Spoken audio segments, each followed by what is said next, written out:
The story kicks off on Pandora, a jaw-dropping alien moon, where Mother Nature clearly turned every setting to maximum: glowing plants, towering jungles, creatures that look like they were designed by a biologist who has not slept in weeks. It's basically paradise, which, of course, means humanity shows up with drills and bulldozers. Our guide into this chaos is Jake Sully, a former Marine whose life hit the brakes hard after an injury left him unable to walk. He's brought to Pandora as a last-minute replacement for his late twin brother, a scientist who was supposed to operate a high-tech avatar, a lab-grown alien body built to survive Pandora's deadly atmosphere. Thanks to shared DNA, Jake qualifies.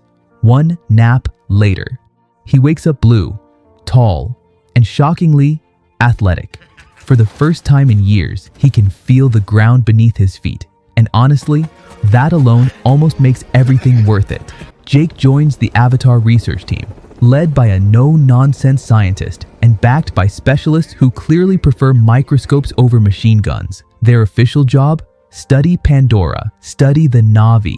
Meanwhile, the military lurks nearby, pretending this is all about science. It is definitely not about science. On his very first mission, Jake proves one important lesson: enthusiasm is not the same as experience. He gets separated from the group, stranded in the jungle after dark, and every creature around him seems to share one hobby: hunting him just when things turn extremely and impressively fatal. A Na'vi warrior drops from the shadows, fast, precise, deadly. She saves his life, then immediately judges him for needing it. This is Neytiri, and she is not impressed. She's ready to write Jake off completely. But then, something strange happens. The sacred forest responds to him, quietly, almost like a nod of approval. Neytiri takes this as a sign, so she doesn't kill him. On Pandora, that counts as a warm welcome. She brings Jake to her people. Her father, the clan leader, is firmly in the absolutely not camp. Neytiri refuses to back down. Jake is allowed to stay under very close supervision. Back in his human body, Jake gets a visit from the head of security, a hard-edged military commander who doesn't bother pretending. Beneath the Na'vi's home lies an incredibly rare mineral, and humans want it badly. Jake's mission is simple: earn their trust, learn everything, convince them to leave peacefully. And if that doesn't work, there's a much louder backup plan. So Jake begins training. Neytiri takes him under her wing, teaching him how to move, how to hunt, how to survive. Pandora doesn't believe in safety rails. You leap from massive trees and trust the world to catch you. Surprisingly, Jake thrives. His marine instincts kick in. His thrill-seeking side wakes up. And the more time he spends living like the Na'vi, the more Pandora starts to feel like home. As Neytiri shows him how deeply her people are connected to the land, Jake's loyalty starts to shift. The line between mission and morality blurs, especially when their partnership becomes something much more personal. One final challenge remains: bonding with Pandora's wildlife. Here, riding an animal isn't about ropes or saddles. It's neural, direct, mind-to-mind, intimate, powerful, and deeply uncomfortable. Jake's ultimate test takes place among floating mountains suspended in the sky. He must tame a massive flying beast. Against all odds and common sense, he succeeds. He takes to the air and finally earns his place among the Na'vi. By now, Jake isn't pretending anymore. He's changed. And as the story unfolds, the film keeps reminding you why audiences were stunned back in 2009. Pandora isn't just a setting, it's a visual feast, especially in 3D. And sometimes, half the experience is simply watching this impossible world breathe and glow. By now, Jake Sully isn't just visiting the Na'vi. He's one of them. He's earned their trust, learned their ways, and found something deeper with Neytiri. She brings him to one of the most sacred places on Pandora, a glowing spiritual site, a place where bonds aren't just emotional, they're cultural, eternal. This is Jake's point of no return. His heart now belongs to Pandora. Unfortunately, the humans have run out of patience. Back at the military base, diplomacy is declared a failure. Orders are given.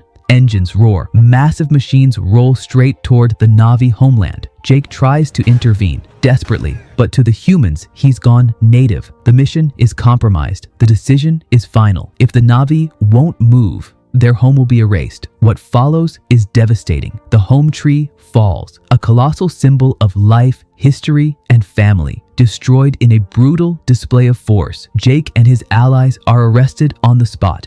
labeled traitors for standing in the way. But not everyone is done fighting. A pilot with zero tolerance for injustice breaks them out. They get airborne, escaping to a mobile lab as chaos erupts behind them. During the escape, tragedy strikes.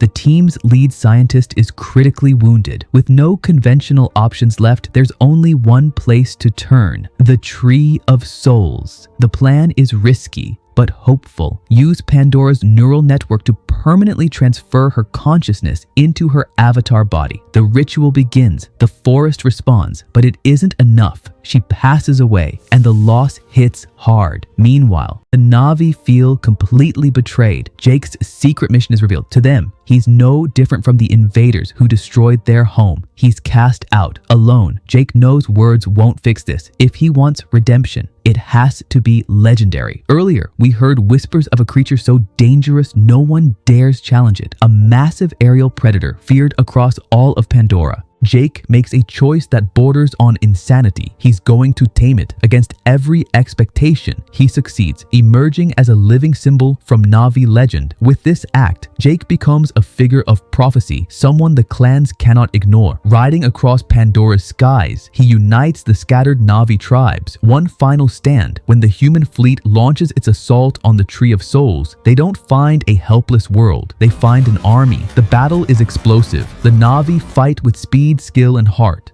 But they're up against missiles, machines, and overwhelming firepower. Just when defeat feels inevitable, Pandora answers. The planet's wildlife floods the battlefield, as if the world itself has decided it's had enough of human greed. Still, the human commander refuses to retreat. He hunts Jake down personally, targeting his most vulnerable form, his human body. Fragile, unable to survive Pandora's atmosphere. Everything hangs in the balance. Then, Neytiri arrives. Just in time, she confronts the threat and ends it once and for all. When the dust settles, the war is over. The surviving humans are forced to leave Pandora, defeated, humiliated, though the future suggests they may not stay gone forever. As for Jake, there is no going back. His human body no longer feels like home. He returns to the Tree of Souls for one final transfer. The ritual succeeds. Jake Sully opens his eyes, not as a visitor, not as a soldier, but as a true Na'vi. And that's where the first Avatar film ends. A man who came to another world to exploit it, choosing instead to belong to it. Now let me ask you this.